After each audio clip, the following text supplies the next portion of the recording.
Hello student, welcome back to my class. आज के lecture में हम the sound of music grade 9 का पार्ट 1 यानी एवलिन ग्लेनी के बारे में एक्सप्लेन करने वाले हैं। तो चलिए चलते हैं चैप्टर का explanation.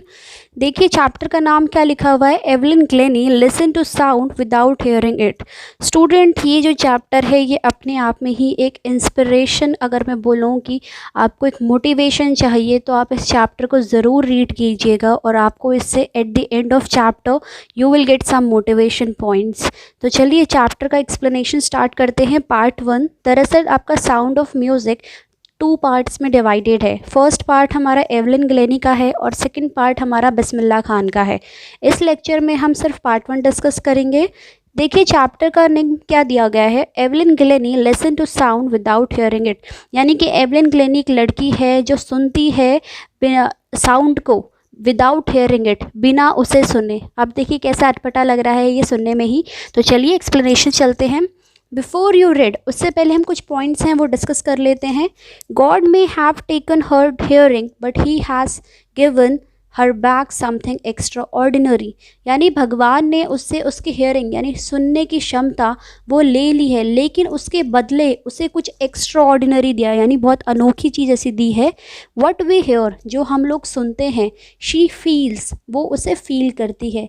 Far more deeply than any of us, यानी कि हमसे कई गुना इंटेंस वो उस फील को महसूस कर सकती है। That is why she express music so beautifully, इसलिए वो उस म्यूज़िक को बहुत अच्छे से एक्सप्रेस कर सकती है, बहुत ही ब्यूटिफुली तरीके से। Read the following account of a person who fought against a physical disability and made her life a success story।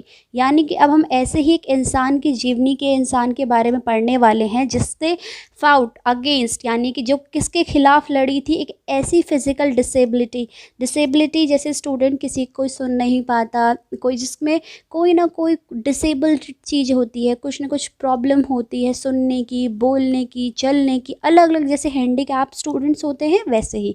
And made her life a success story, और कैसे उसने उस फिज़िकल डिसेबिलिटी को एक हर्डल की तरह अपने लाइफ से पार करा और अपने लाइफ की एक सक्सेस स्टोरी कैसे बनाई। तो चलिए फर्स्ट पॉइंट देखते हैं क्या कहता है। Rush or crowds jostle for position on the underground train platform. Rush or यानी कि जो बिल्कुल अगर आप ये कह सकते हैं बहुत ही बिजी आवर्स होते हैं बिल्कुल। क्राउड्स जोशल, जोशल का मतलब होता है स्टूडेंट की झटका। जैसे यहाँ पे बात हो रही है ट्रेन प्लेटफॉर्म की, आपने देखा होगा कि प्लेटफॉर्म पे लोगों की कितनी धक्का मुक्की होती है ट्रेन लेने के लिए, अपनी प्लेस लेने के लिए। तो वहीं पे वैसे ही काफ़ी ज़्यादा धक्का मुक्की वाली पोजीशन चल रही थी। अंडरग्राउंड ट्रेन प्लेटफॉर्म, एक ज़मीन के नीचे से जो ट्रेन जाती है वहाँ पे एक प्लेटफॉर्म पे अ स्लाइड गर्ल, स्लाइड का मतलब होता है दुबली सी, पतली सी, थिन या फिर स्मॉल आप बोल सकते हो। लुकिंग यंगर देन हर 17 ईयर्स, यानी कि अपनी 17 साल की वो थी लेकिन वो उससे भी ज़्यादा यंगर लग रही थी, जवान लग रही थी। Was nervous yet excited as she felt the vibration of the approaching train. वो नर्वस थी, बहुत ज़्यादा सहमी सी थी, लेकिन साथ में ही वो क्या थी, वो एक्साइटेड भी थी। As she felt, felt feel का सेकेंड फॉर्म है, क्या फील कर रही थी, वाइब्रेशंस फील कर रही थी of the approaching train. Approach मतलब होता है समीप आने वाला, कोई नियर बाय उसके जो पास से ट्रेन गुजरने वाली थी उस प्लेटफॉर्म पे। तो उसे जब वो ट्रेन आ रही थी, जैसे आपने भी फील करा होगा जब ट्रेन आती है तो प्लेटफॉर्म या अगर आप नॉर्मल रोड पे भी होते हैं क्रॉसिंग के उधर, तो ज़मीन पे एक वाइब्रेशन सा होता है, तो वो उसे फील कर रही थी। It was her first day at the prestigious Royal Academy of Music in London and daunting enough for any teenager fresh from a Scottish farm। यानी कि उसका पहला दिन था। प्रेस्टिजियस मतलब होता है कि प्रतिष्ठित, फेमस, रिनाउंड जो होता है, बहुत ही फेमस कोई चीज़ होती है। क्या थी वो, रॉयल एकेडमी ऑफ म्यूज़िक, यानी कि म्यूज़िक की एक रॉयल एकेडमी थी। कहाँ थी, लंदन में। एंड डॉन्टिंग इनफ, डॉन्टिंग का मतलब होता है फ्राइटनिंग, बिल्कुल डरा सहमा आप कह सकते हो। फॉर एनी टीनेजर, क्योंकि किसी भी टीनेजर, टीनेजर होता है स्टूडेंट जो अपने टीन्स में होता है, जैसे 17, 18, 19, ये वाला teen age. From Scottish farm, यानी कि किसी भी, देखिए यहाँ पे हमें बताया स्कॉटिश फार्म, क्योंकि जो ये गर्ल थी एवलिन ग्लेनी, ये एक स्कॉटलैंड से बिलोंग करती थी, तो वहाँ फार्म टाइप का एरिया था। और जहाँ लंदन ये जा रही थी वहाँ काफ़ी सिटीज़, काफ़ी मॉडर्नाइज चीज़ें हो चुकी थी, तो उसके लिए एक नए शहर में आना, नई चीज़ें करना काफ़ी ज़्यादा, एक टीनेजर को किसी दूसरे शहर में जाके जो चीज़ें फेस करनी पड़ती हैं कि नया फार्म, नई चीज़ है, कैसे होगा। But this aspiring musician faced a bigger challenge than the most. Aspiring मतलब होता है स्टूडेंट डायरेक्टिंग वंस होप और ambitions towards becoming a specified type of person, यानी आकांक्षी जो लोग होते हैं, कि एस्पिरेंट्स जिसे हम कह सकते हैं। म्यूजिशियन फेस्ड, लेकिन वो एक नई म्यूजिशियंस, वो उसके साथ साथ उसे एक सबसे बड़ी, जो उसके लिए एक बड़ा सा चैलेंज था, वो क्या था? Most that she was profoundly deaf. Profoundly मतलब होता है स्टूडेंट कंप्लीटली, ऑब्सल्यूटली, तो ये पूरी की पूरी तरीके से वो डेफ थी। डेफ मतलब होता है बहरा, यानी कि नए शहर में आने से ज़्यादा बड़ी जो समस्या थी उसके साथ उस म्यूज़िक फील्ड में, वो क्या थी? वो एक प्रोफाउंडली, एक एब्सल्यूटली डेफ पर्सन थी। Evelyn Glennie loss of hearing had been gradual. अब देखिए, ये नहीं कि वो एवलिन जो थी वो बॉर्न डेफ थी, यानी बचपन से ही डेफ थी, वो नहीं थी। वो धीरे धीरे, ग्रेजुअल मतलब होता है फेजेस में, धीरे धीरे वो डेफ हो रही थी, अपनी पावर, जो सुनने की शक्ति होती उसे खो रही थी। Her mother remembers noticing something was wrong when the 8-year-old Evelyn was waiting to play the piano। उसकी मदर को याद है कि उसे कुछ नोटिस करा, उससे कुछ गलत लग रहा था कि ये जो 8 साल की बच्ची थी, यानी हमें इसका पास्ट फ्लैशबैक बताया जा रहा है कि 8 साल की जो बच्ची थी वो एवलिन, पियानो प्ले करने के लिए उससे कहा गया। दे कॉल्ड हर नेम, उसने उनका नाम बुलाया गया, यानी एवलिन को बुलाया गया। एंड शी डिडंट मूव, वो हिली तक नहीं, यानी कि उसको इतनी आवाज़ें दी लेकिन उसको बिल्कुल भी नहीं सुनाई दिया। देख, I suddenly realise she hadn't heard, says Isabel Glennie. उसने अचानक से, यानी कि एवलिन की मदर यहाँ पे बोल रही है, इजाबेल उनकी मदर का नेम है, कि उसने रियलाइज़ करा अचानक से कि वो सुन नहीं सकती है। For quite a while Evelyn manage to conceal her growing deafness from friends and teachers. अब कुछ समय के लिए तो एवलिन ने जैसे तैसे मैनेज कर लिया। कंसील मतलब होता है हाइड करना, छिपा लिया। क्या छिपा लिया? जो उसकी डेफनेस बढ़ रही थी, क्या वो जो बहरी हो रही थी धीरे धीरे, अपने दोस्तों से, अपने टीचर से। बट बाय द टाइम, लेकिन समय के साथ साथ, she was 11, her mark had deteriorated and her mistress urged her parents to take her to a, कुछ वर्ड्स देख लीजिए। डिट्रॉइटेड मतलब होता है स्टूडेंट की कोई स्थिति जब बिगड़ जाती, इट बिकम्स प्रोग्रेसिवली वर्स, बिगड़ जाना कोई चीज़। और हेड मिस्ट्रेस मतलब होता है कि आप ये कहिए कि कोई वुमेन जो हेड होती है किसी भी स्कूल में, या हम उसे फीमेल प्रिंसिपल भी बोल सकते हैं। यानी कि जब एवलिन 11 साल की हुई तो जो उसके मार्क्स थे, उसका जो एकेडमिक्स था, वो डिट्रॉइट होते जा रहा था। डिट्रॉइट यानी कि बिगड़ता जा रहा था, उसका स्कोर, जो परफॉर्मेंस लेवल था वो कम होता होता जा रहा था। एंड जो उसकी मिस्ट्रेस थी, हेड मिस्ट्रेस थी, यानी जो उसकी प्रिंसिपल थी स्कूल की, उसने अर्ज मतलब होता है किसी से रिक्वेस्ट करना, आग्रह करना। उसने उसके पेरेंट्स को बुलाया स्कूल में, उनसे रिक्वेस्ट करी कि उसे कहाँ ले जाया जाए, take her to a specialist के पास लेके जाया जाए। स्पेशलिस्ट होता है स्टूडेंट की कोई एक ऐसा डॉक्टर जो स्पेशलाइज होता है किसी एक पर्टिकुलर बॉडी के पार्ट में, यानी जैसे आप बोल सकते हो कि आइज़ का डॉक्टर, फिर आप कह सकते हैं कि जो आपके हड्डियों का डॉक्टर होता है अलग, बोन्स के डॉक्टर अलग, आपके टीथ के डॉक्टर अलग। तो स्पेशलिस्ट होते हैं, वो अपने फील्ड में बहुत ज़्यादा स्पेशलाइज करे जाते हैं। It was then discovered that her hearing was severely impaired as a result of gradual nerve damage। यानी जब वो लोग उसके पास जाते हैं तो वो क्या देखते हैं, वो बताते हैं कि severely impaired, यानी कि बहुत ज़्यादा, impaired मतलब बिगड़ चुकी है। उसकी जो हेयरिंग की पावर है वो कैसे बिगड़ चुकी है? बहुत ही ज़्यादा, क्योंकि जो उसकी जो नर्व डैमेज हो चुका है, धीरे धीरे उसकी नर्व डैमेज हो चुकी है। They were advised that she should be fitted with hearing aids and sent to a school for the deaf। उन्होंने उसके पेरेंट्स को एडवाइस किया। देखो स्टूडेंट, एक चीज़ होती है, मैं आपको बता दूँ, ADVICE और ADVISE। जो CE होता है उसका मतलब सिर्फ सलाह होता है, और जो SE होता है उसका मतलब सलाह देना। तो यहाँ पे उन्होंने क्या सलाह दी उसको कि उसको हेयरिंग एड, यानी जो आप पिक्चर में देख रहे हो, ये जो हेयरिंग एड मशीन होती है उसे कान पे लगाने की एक मशीन लगा दी जाए और उसे कहाँ भेज दिया जाए, उसको उन स्कूल्स में भेजा जाए जहाँ डेफ बच्चे पढ़ाई करते हैं। Everything suddenly looked black says Evelyn. अचानक से एवलिन के लिए पूरा काला छा गया, यानी कि पूरा, यानी आप समझिए कि अंधेरा छा गया एक तरीके से, कि उसको ऐसी जगह जाना पड़ेगा जहाँ बिल्कुल ही लोग अलग होंगे, बिल्कुल सब चीज़ें अलग होंगी। But Evelyn was not going to give up. यहीं से इम्पॉर्टेंट शुरू होता है कि जो एवलिन था, यानी उसके जीवन का जो सफ़र होता है, उसने गिव अप नहीं करा, उसने बिल्कुल हिम्मत नहीं हारी। She was determined to lead a normal life and pursue her interest in music. Determined मतलब होता है कि निर्धारित, यानी कि जो उसको लाइफ चाहिए थी, वो चाहती थी कि उसको एक नॉर्मल लाइफ मिले जो नॉर्मल बच्चों को मिलती है, वो कोई एक स्पेशली चाइल्ड की तरह ट्रीट ना करी जाए, एक नॉर्मल लाइफ मिले, नॉर्मल बच्चों की तरह सारी एक्टिविटीज़ करे जो वो चाहती थी। एंड परस्यू, परस्यू मतलब होता है कि फॉलो करना, हर इंटरेस्ट इन म्यूज़िक, जो उसका इंटरेस्ट था म्यूज़िक में वो उसको फॉलो करना चाहती थी। One day she noticed a girl playing a xylophone and decided that she wanted to play it too. एक दिन उसने क्या नोटिस करा कि एक लड़की होती है वो जाइलोफोन प्ले कर रही होती है, जो पिक्चर में आपको दिख रहा है ये वुडन वाला।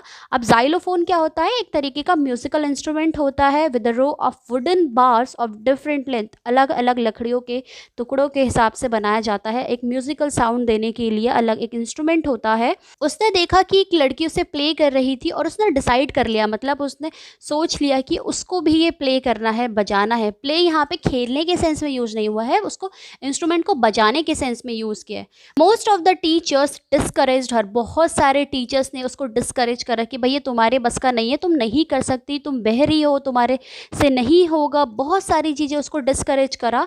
बट लेकिन क्या हुआ, परक्यूशनिस्ट रॉन फॉप्स स्पॉटेड हर पोटेंशियल।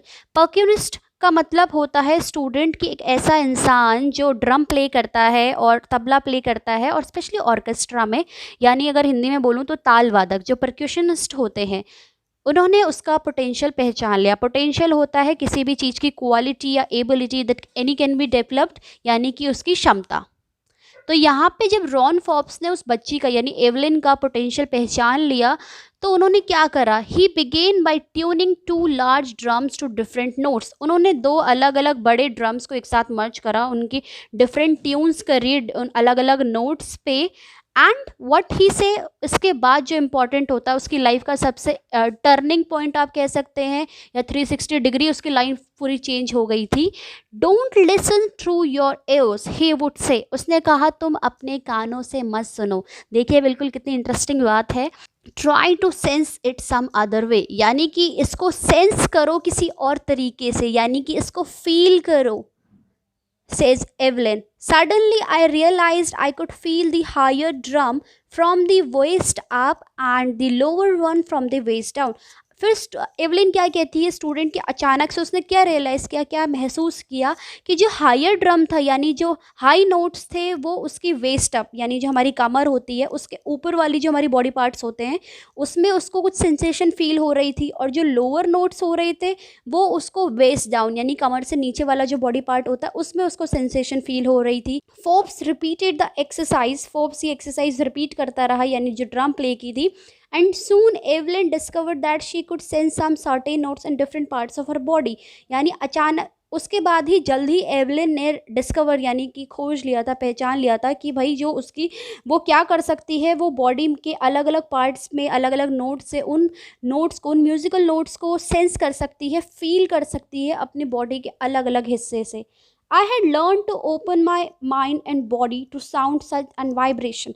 यानी कि वो और कहती है कि उसने क्या सीखा, अपने माइंड को उसने खोल दिया, अपनी बॉडी को, ताकि वो बॉडी के हर हिस्से में कुछ साउंड और वाइब्रेशन फील कर सके। खोलना इन द सेंस कि वो हर बॉडी के हर एक छोटे पार्ट से लेकर उस म्यूज़िक के जितने भी नोट्स थे उनको अलग अलग हिस्से में वाइब्रेशन फील करके वो उसको फील करने लगी। यानी कि सुन तो वो नहीं सकती थी, तो उसने अपना माइंड से लेकर अपने हेयर, उसको हेयर तक में वाइब्रेशन सब कुछ फील होता था। The rest was sheer determination and hard work, यानी कि ये तो था ही, इसके अलावा और क्या था, डिटर्मिनेशन एंड हार्ड वर्क, यानी कि उसकी मेहनत, उसकी लगन, उसका दृढ़ संकल्प, उसका पक्का इरादा होना कि मुझे ये करना ही है एनी हाउ। तो यहाँ पे हमने क्या देखा कि जो वो टीचर था रॉन फॉब्स, एक तरीके से परक्यूनिस्ट था जो म्यूज़िक अलग अलग इंस्ट्रूमेंट्स प्ले करने के लिए, उस इंसान ने इसकी लाइफ में कितना बड़ा एक चेंज ला के दिया। तो अब नेक्स्ट पॉइंट देखते हैं, नेक्स्ट क्या कहता है हमारा। She never look back from that point onwards, और वो दिन था, वो क्षण था, उसके बाद उसने पीछे मुड़ के कभी नहीं देखा। She toured the United Kingdom with a youth orchestra and by the time she was 16, यानी कि जब वो 16 साल की हो चुकी थी तब तक वो यूनाइटेड किंगडम में एक टूर ले चुकी थी। किसके साथ? Youth orchestra. ऑर्केस्ट्रा क्या होता है स्टूडेंट्स? ग्रुप ऑफ म्यूजिशियंस को बोला जाता है। और यंग ऑर्केस्ट्रा यानी कि यंग पीपल, जिसमें कॉलेज के स्टूडेंट्स और हाई स्कूल के स्टूडेंट्स रहते हैं, तो उनके साथ वो एक यूनाइटेड किंगडम का पूरा एक टूर ले चुकी थी। And she had decided to make music her life, और उसने डिसाइड कर लिया था, उसने सोच लिया था कि उसको अपनी जो लाइफ है, अपना जो करियर है, वो म्यूज़िक में ही बनाना है। She audition for the royal academy of music and score one of the highest marks in the history of the academy. उसने क्या करा, उसके बाद उसने ऑडिशन दिया। ऑडिशन होता है कि किसी एक शॉर्ट परफॉर्मेंस को देना, और उसके बाद सामने वाला डिसाइड करता है कि आप उस रोल में परफेक्ट सूटेबल हो या नहीं हो। तो उसने उस ऑडिशन को देने के बाद, यानी कहाँ दिया था, काई के लिए दिया था, रॉयल एकेडमी ऑफ म्यूज़िक के लिए, जो हमने स्टार्टिंग में पढ़ा था वो वर्ड। वहाँ उसने जब ऑडिशन दिया तो उसने सबसे ज़्यादा, यानी कि अभी तक हिस्ट्री में सबसे ज़्यादा हाईएस्ट स्कोर करा। She gradually move from the orchestral work to solo performance. Gradually यानी धीरे धीरे उसने ऑर्केस्ट्रा वर्क, यानी कि पहले तो वो ऑर्केस्ट्रा में म्यूज़िक करती थी, उसके बाद उसने सोलो परफॉर्मेंस शुरू कर दी। ऑर्केस्ट्रल यानी जो ग्रुप परफॉर्मेंस होती है जिसमें बहुत सारे म्यूजिशियंस परफॉर्म करते हैं, जैसे आपको पिक्चर में भी दिख रहा है। और सोलो, उसके बाद उसने सोलो परफॉर्मेंस करा, अकेले ही वो परफॉर्मेंस देने लगी। Eight the end of her 3 years course, यानी कि रॉयल अकेडमी में उसने बेसिकली कोर्स करा 3 साल का। जब उसका वो 3 साल का कोर्स ख़त्म हो गया तो उसने क्या करा, she had captured most of the top awards, यानी कि जैसे जैसे उसका 3 साल का टर्म ख़त्म हो रहा था, उसने उसके साथ साथ, ये नहीं कि सिर्फ वहाँ कोर्स ही किया, उसके साथ साथ उसने काफ़ी ज़्यादा कैप्चर, यानी बहुत ज़्यादा अवार्ड्स जो होते हैं, टॉप अवार्ड्स, वो भी अचीव कर लिए, अपने नाम कर लिए। And for all this Evelyn won't accept any hint of heroic achievement, यानी कि इतना सब करने के बाद भी उसके अंदर बिल्कुल भी वो प्राउड, वो होता है ना बिल्कुल घमंड वाला, वो कभी नहीं आया कि मैंने इतना कर लिया। एक हीरोइक अचीवमेंट होता है, यानी कि सुपीरियर अपने को समझना। वो एक बहुत डाउन टू अर्थ वाली एक पर्सन थी, यानी कि उसको कभी भी ये घमंड नहीं हुआ कि वो इतने सारे अचीवमेंट्स ले चुकी है, इतने सारा अचीव कर चुकी है। उसने बस क्या कहा, if you work hard and know where you are going, अगर तुम मेहनत करते हो और तुम पता है तुम्हें कहाँ जाना है, यू विल गेट देयर, तुम डेफिनेटली है कि तुम वहाँ पहुँच के ही रहोगे। And she got right to the top, the world most sought after multi percussionist with the mastery of some 1000 instruments and a hectic international schedule, यानी कि वो अपने करियर के इतने टॉप पे पहुँच चुकी थी। वर्ल्ड मोस्ट, सबसे ज़्यादा, मोस्ट सॉट आफ्टर, यानी कि एक फ्रेज़ होता है, इसका मतलब होता है बहुत ज़्यादा पॉपुलर, जो डिमांड में होते हैं, बहुत ज़्यादा होते हैं। वो क्या थी, एक मल्टी परक्यूनिस्ट थी। परक्यूनिस्ट मैंने आपको बताया था कि एक ताल वादक जो अलग अलग इंस्ट्रूमेंट्स प्ले कर सकते हैं। ये नहीं कि वो सिर्फ 1, 2, 10, 20, 30 इनमें थी, जबकि उसने कितनी मास्टरी कर ली थी। मास्टरी यानी she was expert while playing that instrument. वो कितने थे, 1000 इंस्ट्रूमेंट्स में वो मास्टरी कर चुकी थी। And hectic international schedule, hectic मतलब होता है बहुत ही बिजी वाला, और साथ साथ में उसका शेड्यूल भी बहुत बिजी था। उसके बावजूद भी उसने 1000, कैन यू बिलीव, एक डेफ पर्सन और 1000 इंस्ट्रूमेंट्स में मास्टरी करना। सो ये अपने आप में ही एक इंस्पिरेशन, एक मोटिवेशन पॉइंट है हम सब के लिए। Is intriguing to watch Evelyn function so effortlessly without hearing. Intriguing मतलब होता है कि दिलचस्प, फैसिनेटिंग और क्यूरियस होता है ना, कि हम जब ये लगता है कि यार ये इंसान बहरा है और उसके बावजूद ये इतना कमाल का म्यूज़िक प्ले कर रहा है, तो हमारे अंदर एक दिलचस्पी हो जाती है, एक क्यूरियसनिटी हो जाती है उस चीज़ को जानने की, क्योंकि जो उसके फंक्शंस थे, यानी जो भी परफॉर्मेंस वो करती थी वो एफर्टलेसली, यानी कि जिसमें लगता नहीं कि हमें कोई ज़्यादा मेहनत हो रही हो, बिल्कुल एफर्टलेस होते थे, विदाउट हेयरिंग, बिना सुने इतना एफर्टलेसली उसके परफॉर्मेंस होते थे। In our 2 hour discussion she never missed a word, यानी कि इसमें एक नेम दिया डेबोरा काउली, जो एक इंटरव्यू ले रही है, एक तरीके से फ्रीलांसर राइटर हैं, यानी जो कभी कभी लिखती हैं और अलग अलग शोज़ के उसमें, तो इनके साथ एक इंटरव्यू उनका चल रहा था। तो वो बताती हैं, ये पूरा जो चैप्टर चल रहा है ये बेसिकली वो खुद बता रही है एवलिन अपने साथ उस इंटरव्यू में, कि 2 घंटे का जो इनका इंटरव्यू चलता है वो बताती हैं कि उसने एक भी वर्ड अपना मिस नहीं करा, यानी कि जब वो पूछ रही थी कोई क्वेश्चन तो वो ईजिली आंसरेबल था, मतलब उनको ऐसा नहीं लगा कि वो सामने वाला इंसान एक डेफ इंसान है, उसका वो इंटरव्यू ले रही है। बस उसने क्या चीज़ कही थी कि man with bushy beards give me trouble, यानी कि वो इंसान जिनकी बुशी बियर्ड होती है, यानी काफ़ी ज़्यादा दाढ़ी होती है, वो उसको ट्रबल करते हैं। क्यों ट्रबल करते हैं उसने उसका भी रीज़न दिया था, आगे देखिए। Not just watching the lips, यानी कि वो सिर्फ लिप्स से ही यानी अगर आइडिया लगा सकती थी कि सामने वाले के क्या बोल रहे हैं उसके लिपसिंग करके, जबकि it's the whole face especially the eyes, यानी कि उसके पूरा चेहरा और स्पेशली आंखों का, यानी कि वो बियर्ड उसको इसलिए प्रॉब्लम होती थी क्योंकि वो ना तो लिपसिंग प्रॉपरली क्लियर समझ पाती थी, और ऊपर से थोड़ा उसको बियर्ड का, यानी क्योंकि वो सिर्फ लिपसिंग पे ही ध्यान नहीं देती थी, वो पूरे फेशियल एक्सप्रेशंस पे और स्पेशली आइस के पार्ट पे पूरा, वो तो फेशियल एक्सप्रेशंस जो होते हैं वो बियर्ड में थोड़े से छिप जाते हैं, इसलिए उसको थोड़ा सा बस उसमें ट्रबल होता, थोड़ी सी परेशानी होती थी। But she speaks flawlessly with a Scottish lilt, lilt मतलब होता है student, a way of speaking को बोला जाता है, यानी कि बोलने का जो उसका तरीका था वो बिल्कुल फ्लॉलेसली, बिना अटके, बिना कोई मिस्टेक के इतना फ्लॉलेसली बोल रही थी। माई स्पीच इज़ क्लियर, क्योंकि वो बताती है कि उसकी स्पीच क्यों क्लियर थी, because I could hair till I was 11, यानी कि जब तक वो 11 साल की थी तब तक वो सुन सकती थी, क्योंकि मैंने अभी आपको थोड़ी देर पहले बताया था कि वो बचपन से बहरी नहीं थी, कुछ समय बाद वो बहरी हुई थी। सो जब वो 11 साल की थी तब तक वो सुन सकती थी, but that doesn't explain how she manage to learn French and master basic Japanese. लेकिन फिर अब ये भी नहीं कह सकते हम कि वो सिर्फ स्कॉटिश अच्छा बोल सकती थी, क्योंकि वो साथ साथ में और क्या लैंग्वेज बोलती थी, वो फ्रेंच भी बोल सकती थी और जापानीज़ भी बोल लेती थी। तो ये उसका एक तरीके से हार्डवर्क हमें शो करता है कि वो अपने काम को लेके कितनी डिटरमाइन थी, कितनी ज़्यादा हार्ड वर्किंग थी। As for music she explain, music के लिए उसने बताया कि उसने और बताया, it pours in through every part of my body, यानी कि मेरे बॉडी के हर एक हिस्से में ये उड़ल गया है। पोर होता है किसी चीज़ को उड़ेलना, जैसे आप मग से ग्लास में पानी उड़ेलते हो, तो वैसे ही बॉडी के हर एक हिस्से में इसके म्यूज़िक है। इट टिंगल्स इन द स्किन, टिंगल्स का मतलब होता है स्टूडेंट की, जैसे आप उसे झुंझुनी कह सकते हैं, कॉज अ स्लाइट पिकिंग और स्टेंगिंग सेंसेशन, एक छोटी सी एक हल्की सी जो झुंझुनी होती है, अगर आप गुदगुदी एक सेंस में एक हल्का सा होता है, तो यहाँ पे वो कहती कि वो उसकी स्किन में यानी उसकी बॉडी में एक हल्का सा टिंगल करता है जो म्यूज़िक है। माई चीक बोन्स, चीक बोन्स ही जो आपके फेस के जो हिस्सा होता है, चीक वाला पोर्शन होता है, and even in my hair, यहाँ तक कि मेरे चीक बोन्स में भी मुझे वाइब्रेशन फील होता है, और मेरे बालों तक, इवन इन माई हेयर, मुझे वाइब्रेशन फील होता है। When she plays the xylophone, जब वो xylophone प्ले करती थी, she can sense the sound passing up the stick into her fingertips, यानी कि जब आप xylophone होता है वो स्टिक से प्ले करा जाता है, तो जब वो उसको प्ले करती थी तो उसके जो फिंगर टिप्स पे थे, यानी जो हमारी उंगलियों के टिप्स होते हैं, उसमें भी उसे सेंसेशन फील होती थी। By leaning against the drum, drum जब वो प्ले करती थी तो उसकी तरफ थोड़ा वो झुकती थी। She can feel the resonance flowing over to her body, resonance का मतलब होता है इको ऑफ साउंड, यानी गूंज हम जिसे बोलते हैं, वो जब ड्रम प्ले करती थी तो थोड़ा ड्रम की तरफ झुकती थी, लीन मतलब होता है झुकना, और उसको वहाँ से वो वाइब्रेशन फील करती थी। ऑन अ वुडन प्लेटफॉर्म, यानी जो लकड़ी का प्लेटफॉर्म होता है उसके ऊपर वो क्या करती थी, she removes her shoes so that the vibration pass through her bare feet and up her legs. Bare feet होता है विदाउट एनी शूज़, मतलब जो नंगे पैर होते हैं, विदाउट एनी स्लीपर्स नथिंग। तो जब भी वो वुडन के प्लेटफॉर्म पे क्या करती थी, परफॉर्म करती थी, परफॉर्मेंस देती थी, तो वो अपने शूज़ निकाल देती थी ताकि वो उस वाइब्रेशन को भी अच्छे से फील कर सके, अच्छे से उसे महसूस कर सके।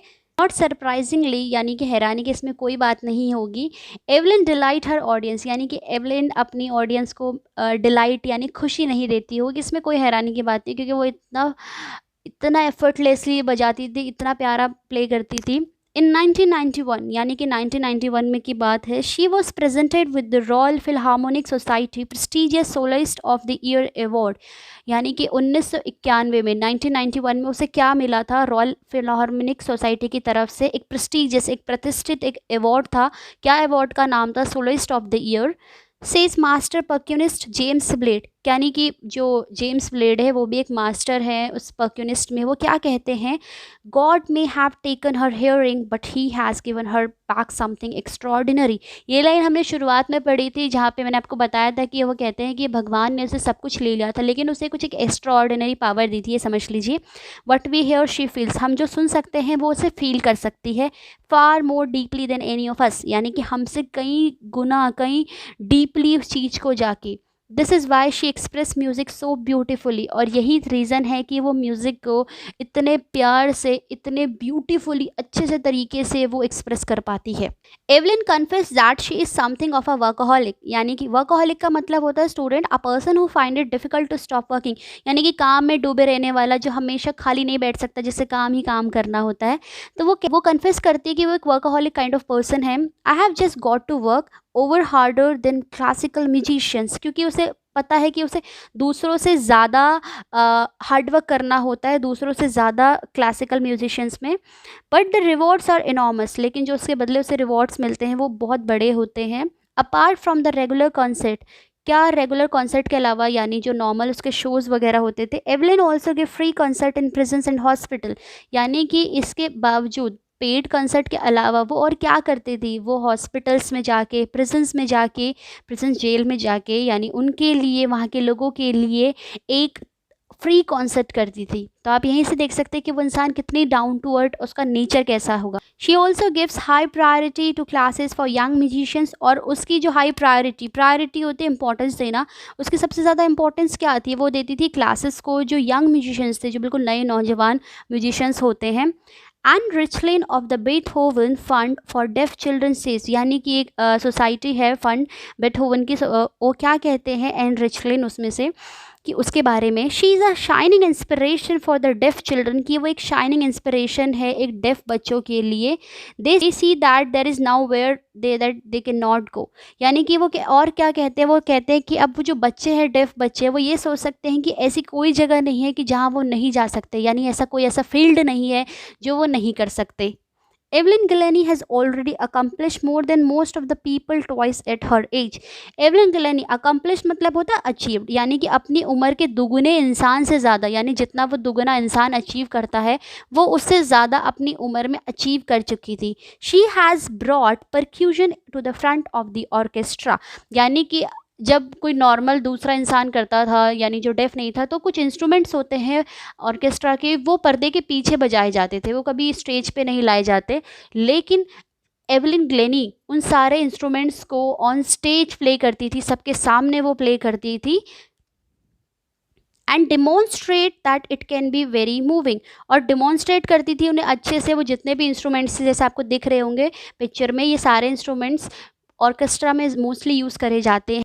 She had given inspiration to those who are handicapped people and who look her to say, उसने लोगों को, यानी जो हैंडीकैप बच्चे होते हैं, हैंडीकैप लोग होते हैं, उनको एक काफ़ी बड़ी, उनके लिए वो इंस्पिरेशन है, काफ़ी चीज़ें हैं।